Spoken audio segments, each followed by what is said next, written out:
কদিন আগেই কৃষকের ঘরে উঠেছে নতুন ধান। এরপর চালের দাম কমার কথা থাকলেও নানা অজুহাতে অস্থির বাজার পরিস্থিতি।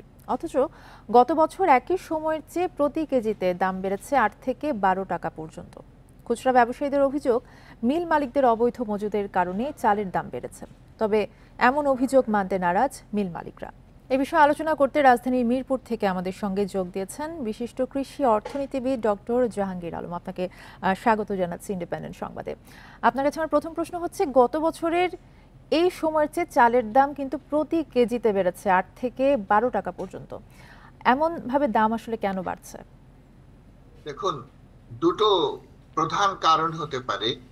একটি হলো যে গত বছর যেই উৎপাদন হয়েছিল, এবছর পরপর বন্যা এবং ঘূর্ণিঝড় রিমেল, তার আগে খরা এবং পরে দীর্ঘ বৃষ্টি, এইসব কারণে চালের উৎপাদন কম হয়েছে। বিশেষ করে আউশের উৎপাদন কিছুটা কম হয়েছে, এবং আমনের উৎপাদনও কম হয়েছে।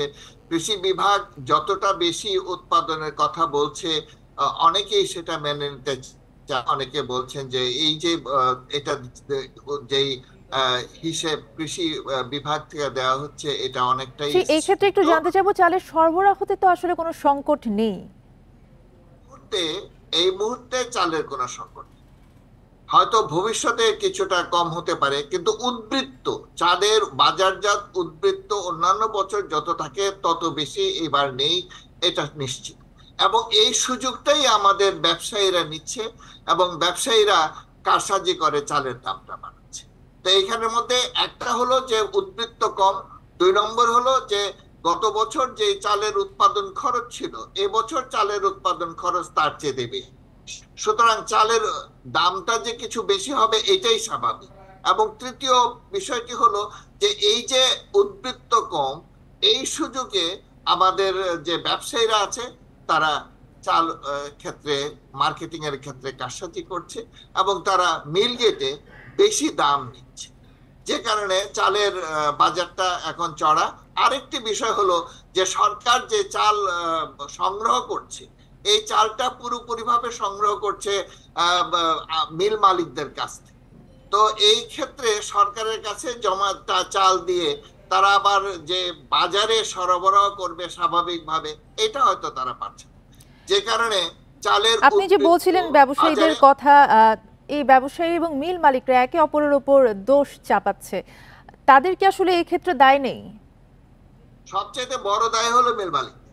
তার কারণটা কি? কারণ এখানের মধ্যে দুটো মিলার, দুই ধরনের মিলার আছে। একটা হলো যে কর্পোরেট হাউস গুলো যেগুলো আছে সেগুলো, আরেকটা হলো আর কতগুলো হলো যে রাইস মিল, খুব বড় বড় মিল যেগুলো আছে।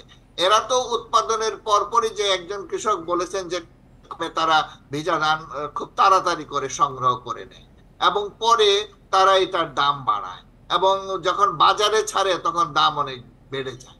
তো এইটা সবচেয়ে বড় নির্ভরযোগ্য কথা, এটা আমাদের কৃষক ভাইরা যে বলছে। তো এইখানের মধ্যে আমাদের মিল মালিক যারা, তাদের এই যে অতি মুনাফা অর্জনের যে লোক, এটাকে যদি সম্ভ্রম করা না যায়, তাহলে চালের দাম সহসাই যে কমানো যাবে এটা সম্ভব না। কারণ এই বছর কিন্তু এখনই যদি চালের দামটা এত বেশি হয়, তাহলে সামনে বড় সিজন আসতে তো অনেক সময়, এই সময় চালের দাম আরো বাড়তে পারে। কিন্তু সরকার ইতিমধ্যে প্রায় ১৫ লাখ টন চাল আমদানির জন্য লাইসেন্স দিয়েছে এবং এলসি খোলার অনুমতি দিয়েছে।